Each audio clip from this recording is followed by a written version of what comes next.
Yo, shout out to Birdie. I got this video from him and I just wanted to explain why he was absolutely right about the 2000s. It was the best time to grow up in, as long as you like ignore like the tower thing and, you know, like the stock market thing and the war in Iraq. Look, I was too young to care about the important stuff. All I knew was I had to figure out how I was gonna smuggle these wheels to my Heelys into school. Heelys was such a big deal that my school actually ended up banning them. We couldn't even use it on like the sidewalk of the school. No school premises at all. But did that stop us? Not even a little bit. I was burning through more rubber than Tiana Trump, because if everyone is doing it, the school can't suspend all of us, right? And even if they did suspend all of us, I promise I would not have learned my lesson, because all the time home would have went into me caring for my Tamagotchis. I don't know where these little egg-shaped toys came from, but man, did they have a hook on my life. Something about raising a little pocket monster and it having the chance of dying if you're not responsible has such a hold on my life. Like, do y'all remember Tamagotchis, bro? I promise I raised the most spoiled Tamagotchi in existence, because if you combine my introvertness with a Tamagotchi, bro, you got an overprotective parent. And as soon as I went outside to touch grass one time, that little nigga ran away from me and I never saw it again. You remember how that feature had them able to run away? Why would they implement that? Like, I wasn't doing my best as a single father. Another thing that had me in a chokehold in the 2000s was Bakugan. Something about rolling balls on magnets and battling other people in the lunchroom for their carton of milk was some of the happiest times of my life.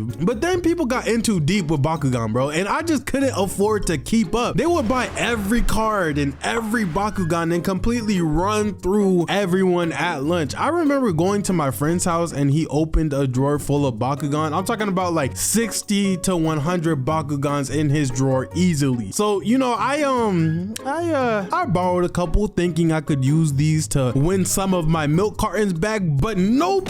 They had me drinking more water than an Olympic swimmer the way I was losing. But the 2000s was just vibes. Walking to the library and logging into a computer to watch anime, or waiting for your McDonald's order and using the McDonald's play area. Like, do y'all remember taking your shoes off at a McDonald's and climbing all the way up into the play area just so you could knock on that bubblish window and wave at your parents down below? Like, at some point we all climbed in there for the last time and we didn't even know it was happening. We were growing up, becoming adults ourselves. Like, could you imagine taking your shoes off in a McDonald's now? You're definitely getting a virus that's gonna put you in quarantine for 2 weeks minimum. No visitors. But in a way, I'm also happy that the 2000s are kind of over. It was a moment, a time period, a memory that I probably wouldn't look back on so fondly if it was still happening today. So to the 2000s, thank you for some of the best